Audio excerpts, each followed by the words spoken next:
नमस्कार दोस्तों, पूजा food blog की तरफ से छठ महापर्व की बहुत सारी बधाइयाँ, बहुत सारी शुभकामनाएं।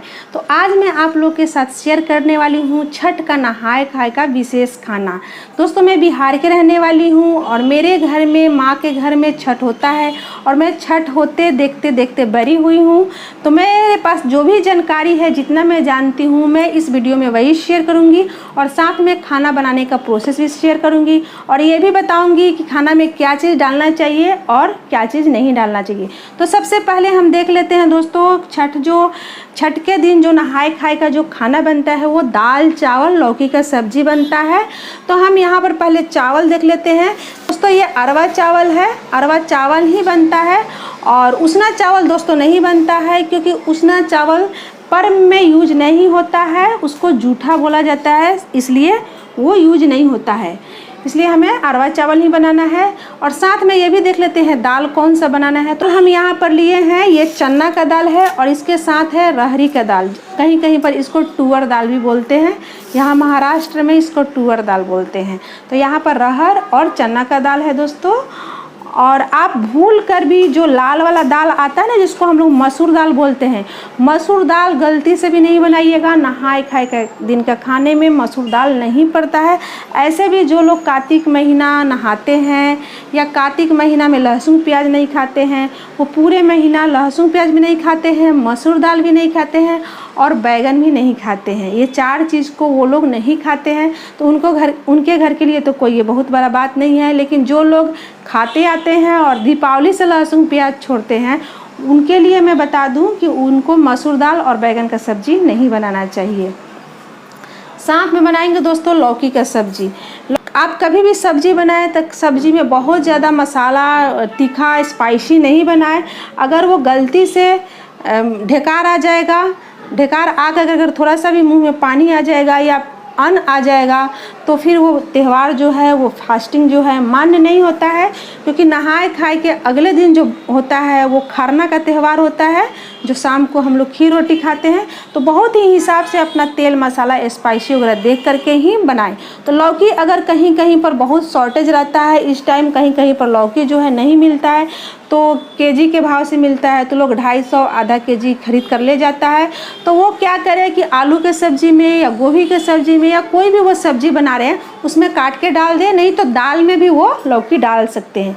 मतलब लौकी खाने का जो नियम है वो करना पड़ेगा, चाहे आप दाल में करके खाइए या सब्जी में, किसी सब्जी में डाल दीजिए, चाहे आप पूरा लौकी बनाइए। तो चना का दाल हो गया यहाँ पर, और लौकी हो गया और कच्चा चावल हो गया। दोस्तों, अगर आप रोटी खाते हैं, मान लीजिए अगर आप रोटी खाते हैं, तो आटा जो होना चाहिए वो अमनिया होना चाहिए।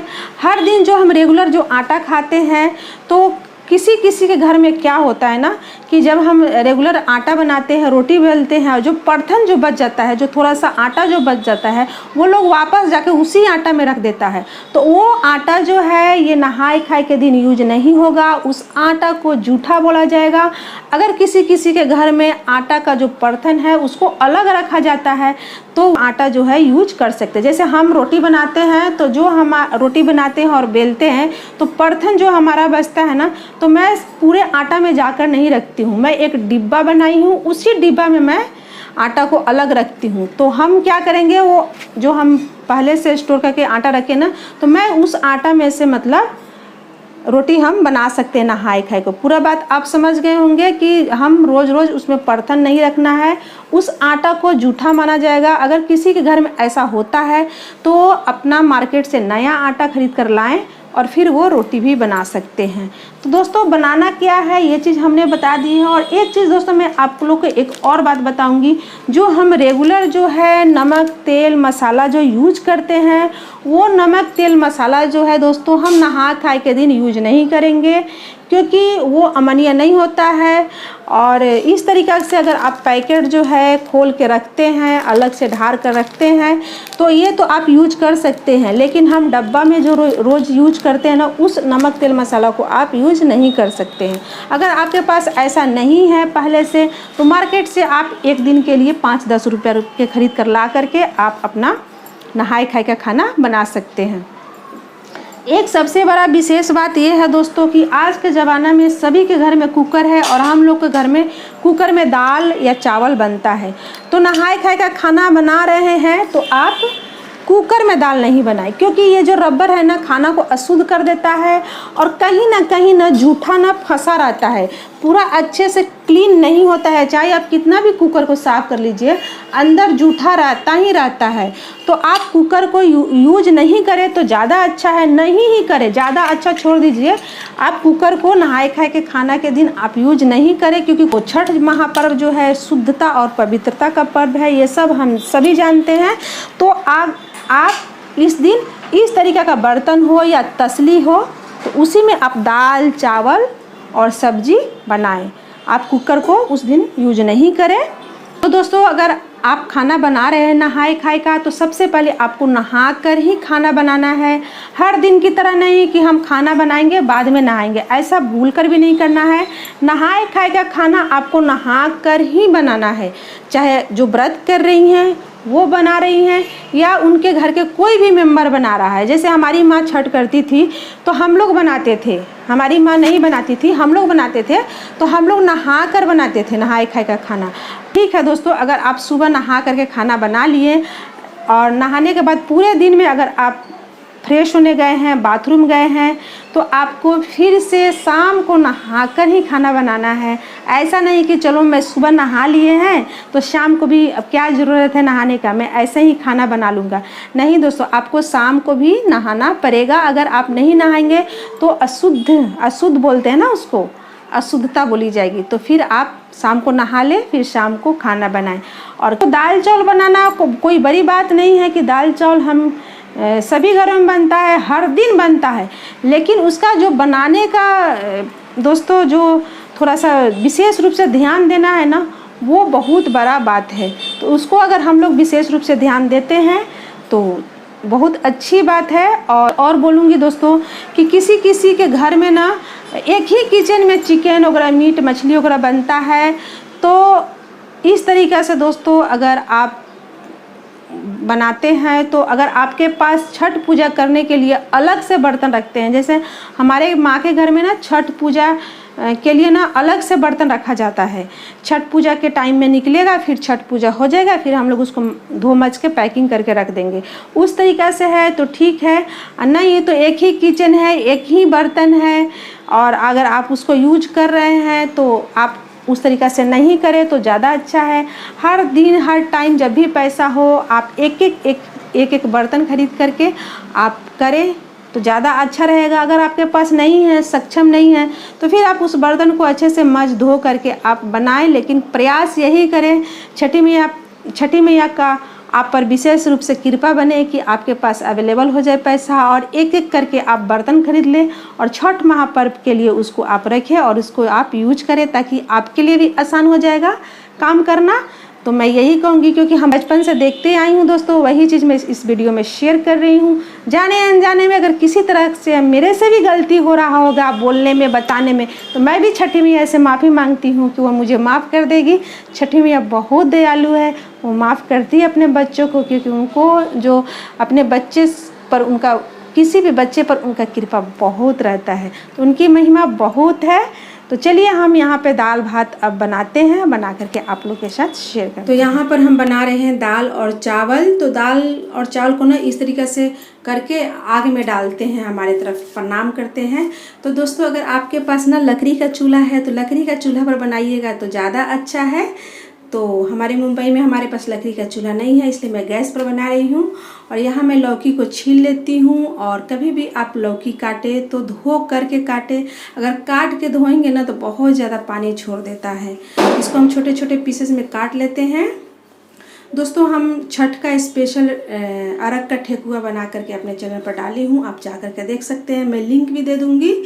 और ये जो मार निकालने का जो प्रोसेस है दोस्तों, बहुत ही सावधानी पूर्वक मार निकालें, नहीं तो हाथ जल जाएगा या जो उसका ढक्कन है छिल जाएगा तो सारा भात जो है नीचे की तरफ गिर जाएगा। तो इस पर विशेष रूप से आप ध्यान दें और ये प्रोसेस करें। और यहाँ मैं लौकी का सब्ज़ी बनाने के लिए मैं मेथी का तड़का दे रही हूँ। आप चाहे तो जीरा का भी तड़का दे सकते हैं, मुझे मेथी वाला ज़्यादा पसंद आता है इसलिए मैं मेथी का दे रही हूँ। और यहीं पर मैं डाल देती हूँ मिर्चा। दोस्तों लौकी का सब्ज़ी में ना थोड़ा सा ना मिर्चा ना कम ही डालना चाहिए, तभी जाके मीठा मीठा थोड़ा सा अच्छा लगता है।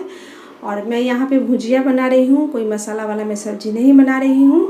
बस इसको हम चला लेते हैं और हल्दी और नमक डाल देते हैं। गांव का जो लौकी होता है वो बहुत ज़्यादा पानी छोड़ देता है, तो उसी पानी से जो है लौकी का सब्ज़ी बन के रेडी हो जाता है।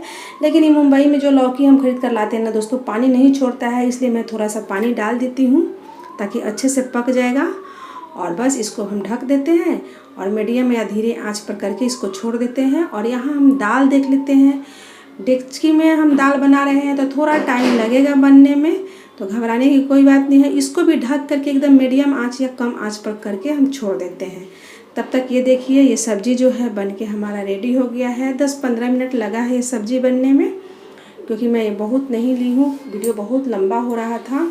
बस इसको हम क्या करेंगे, अच्छे से कूच के और जो भी पानी है जला देंगे। और ये देखिए दाल कितना अच्छा बन गया है। चना का दाल ऐसा होता है ना कि वो पक जाता है लेकिन ना खरा खरा ही दिखता है, तो उससे कोई बात नहीं है। और उसको मैं तड़का लगा देती हूँ। ये घी है और यहाँ मैं जीरा का सिर्फ तड़का लगाऊंगी। आप चाहें तो मिर्चा भी इसमें ऐड कर सकते हैं, वैसे तो लहसुन डालना नहीं है, तो सिर्फ जीरा का मैं तड़का लगाऊंगी। तो अच्छे से इसको चटकने देते हैं ताकि काफ़ी अच्छा सोन खुशबू आएगा। और ये देखिए मैं दाल में डाल देती हूँ और दाल में डाल करके इसको हम अच्छे से चला देते हैं। देखिए कितना ज़बरदस्त दाल बन के रेडी हुआ है ना। और दाल चावल सब्ज़ी जो है बन गया है और रेडी है। बस इसको हम सर्व कर लेते हैं। कितना मस्त लग रहा है ना, बहुत टेस्टी है। ये वीडियो जो मैं आप लोग के साथ शेयर कर रही हूँ, जानकारी के साथ कर रही हूँ। जिनके यहाँ छठ होता है उनको तो मालूम है, लेकिन जिनके यहाँ छठ नहीं होता है और नए लोग छठ उठाना चाहते हैं, दूसरे स्टेट के दूसरे कंट्री के लोग छठ उठाना चाहते हैं, तो उनके लिए वीडियो ज़्यादा हेल्पफुल होगा। इसलिए इस वीडियो को लाइक करिएगा और फैमिली और फ्रेंड में ज़रूर से ज़रूर इस वीडियो को शेयर करिएगा। और कमेंट में आप ज़रूर लिखिएगा कि आपके यहाँ छठ होता है, आप किस स्टेट से हैं, और प्रेम से लिखिएगा जय छठी मैया की। इसी पर मैं एक छठी मैया का एक प्यारा सा 2 लाइन गाती हूँ ना, क्योंकि मैं बिहार की हूँ तो मुझे आता है दोस्तों, और मैं आपको सुनाती हूँ। सजल रहे मोरा मांग के सेनुरावा, अब बबुआ खेले मोरा कोरावा।